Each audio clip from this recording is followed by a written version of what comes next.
Alright, so this video is basically going to be the PS4 comparing to the Xbox One. Now, I have the Xbox One. I actually just bought it in December. So long story short, I ordered it from Amazon, and it was the Xbox One Slim. It's the Gears of War edition, 2 TB. I have it right here. If you want to see the console after, I'll show you that. But yeah, so got that off Amazon, and obviously I've had the PS4 since 2014. That's when I bought it. It's in September. I'll actually show you the console after because it's pretty sick.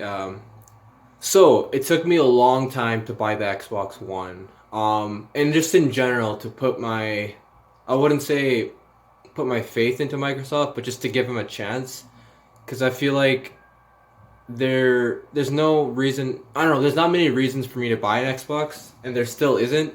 The only reason I bought it is because I just wanted to try it, and I never played an Xbox One until now. And this video is basically going to be comparing the two consoles in 2018, obviously, because they've both been out for around 4 years now. So I guess to start off the bat, I've always been a Sony guy. I think I got a PlayStation 1 and I had a PS2. I never bought the Xbox, the original Xbox. I kind of skipped that. A lot of my friends had it. They were mostly playing Halo, and then I played it at basically at my friend's house. I was never super interested. I always stuck with the PS2, and then the PS3 came out. Not saying the Xbox was a bad console, because it wasn't. For its time, I think it was actually better at one point. It had better graphics and stuff. Um, then the PS3 came out. I never bought that right off the bat. I actually waited till the price went down, and because of that, I bought the Xbox 360 because it was cheaper. And boy, was that a mistake, because it actually broke down on me 6 months later. I got the Red Ring of Death, and at that point, I was so frustrated because I had other problems prior to the console being really. It was really loud. After an hour, it just shut off by itself. And it was really unfortunate because I actually liked the console. I liked the design. I liked the way it looked. I liked Gears of War 1 and 2. They're my favorite games on there still. And that's actually why I bought the Xbox One, is because of Gears of War. I didn't want to miss out. So I had to I had to go back and play Gears of War 3 on my Xbox One that I just got backwards compatible. And then I just finished Gears 4. But anyways, that's further on in the video. So after my 360 broke down, I immediately bought a PS3 Slim at the time, and I was super happy. It was literally the day after. I'm like, screw it. I'm not gonna put my faith into Microsoft if this is what's gonna happen. It was really unfortunate because it was a great console. It wasn't manufactured right, and they rushed it. So since then, I've always stuck with Sony, and then I had the PS4 obviously in 2014. And then I was actually contemplating on buying the Xbox One earlier on in the generation, but then obviously their launch was really bad. The restrictions they had, and like the fact that the company like this actually tried to do what they were trying to do, it left a bad taste in a lot of people's mouth. Especially me, from a person that already was frustrated about the 360. Like I said, great console. It's just it had its problems, and then what they tried to do with the Xbox One at the beginning was terrible business move. I think they have Microsoft has really bad and shady business practices, and I think Sony saw that and they're like, okay, we got to get an upper hand on them, because even they tried to implement restrictions, and now you couldn't game share and like all that stuff. They were gonna do that too, but they saw Microsoft do it. They're like, okay, let's not do that. So they probably pulled the plug on that. So in a sense, Microsoft dug themselves a really deep hole, and they actually lost a lot of fans that were faithful to him from the beginning. And that's why the sales are showing now that PS4 is still winning, because I think if it wasn't for that, in my honest opinion, I still think Sony would be winning this generation with sales anyways. Maybe not by a lot. It's like I think they're over 70 million right now, and Microsoft's just over roughly 35 million. So you can see that huge gap, and I think it's their fault. It's their own fault. You can't blame anybody else. The fans wanted a great console, and in all, Xbox One is a great console, and this is the part of the video where I'm gonna compare the two. Since I've had it for like a month now, roughly. Okay, so I have the Xbox One S, and I'm comparing that with the original PS4. So I know if it was to be fair, I should be comparing the PS4 Slim to the Xbox One Slim. but there really isn't a huge difference. Obviously, I'll say this for starters. I think the Xbox One would look terrible. The original Xbox One looked like the VCR. Basically, it was just too big, and it was the power brick is still there, and like all this. It was a bad looking console in my opinion. So when the Xbox One S came out, it looked a lot better. It just looks, it's smaller. It's 40% smaller. It's a way better console. Obviously, there's 4K. Graphics are like 7% better apparently. Not a huge difference, but so I'll say this: the PS4, original PS4, and the Xbox One S. I think the Xbox One S, even the PS4 Slim, I think the Xbox One S wins slightly over design. I think it looks great. The original PS4 still looks good, don't get me wrong. But I think overall, if I were to rate it, I'd say the Xbox One S slightly wins over the design.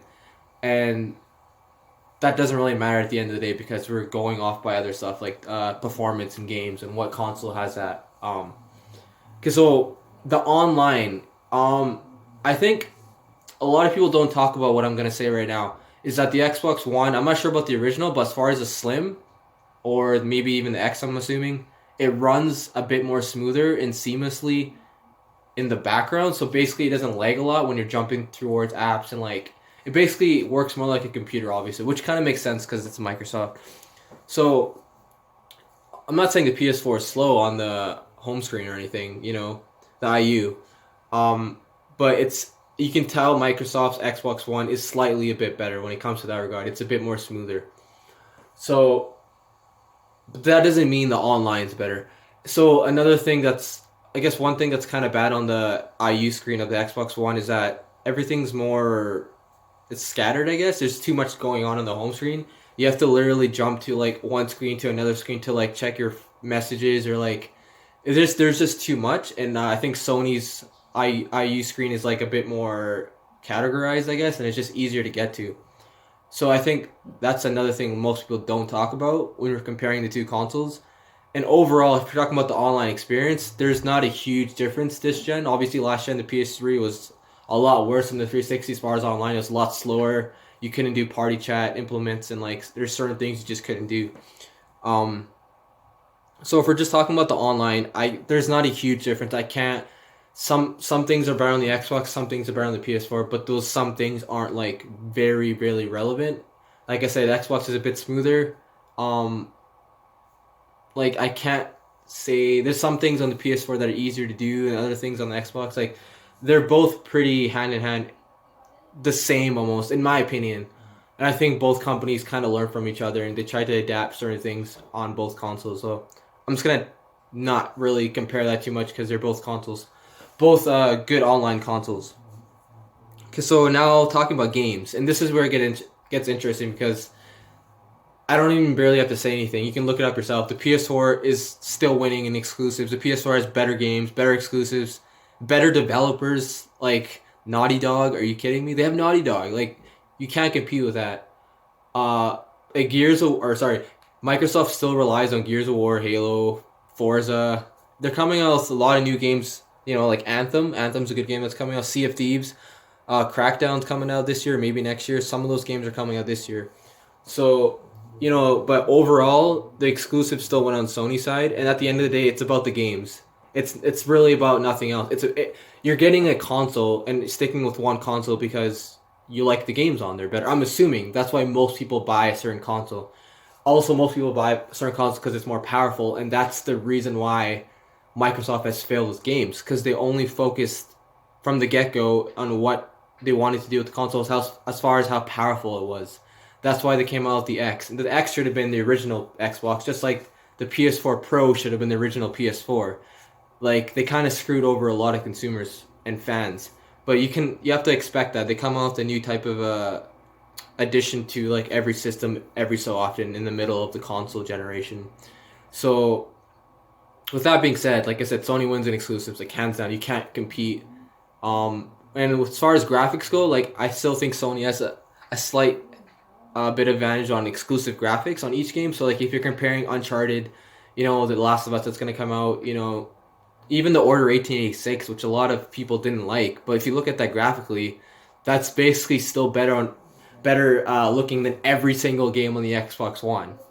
exclusive wise, non-exclusive wise, it's still one of the best looking games in my opinion ever on a console, and it might still be. Um, I just Microsoft focused on making their consoles so powerful, and like they forgot about the best, the most important thing is games. These companies, Sony prides themselves on having really good games, and you can tell they always talk about it.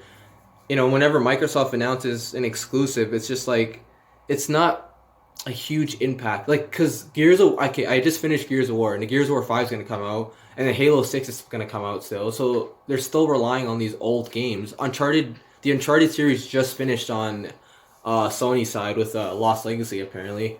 But then, so that's done. God of War's coming out. Last of Us, freaking Death Stranding. Like, these are just to name a few. There's so many games. Okay, so Sony wins on the game side. Now, like I said, graphics, there's no huge comparison overall, so it's kind of irrelevant even talking about it. At this point, maybe with the next generation consoles, the graphics, there'll be a bigger leap on like what graphics are better on each console. But if we're talking about exclusives, even exclusives wise, there isn't a huge difference. Like Gears of War 4 looks great, but there's certain games on Sony side, like I said, Order 1886, Uncharted. Even Uncharted 4 still looks better than Gears 4, in my opinion. Like, Gears 4 looks great, don't get me wrong. I think it's very close if you were to compare the games.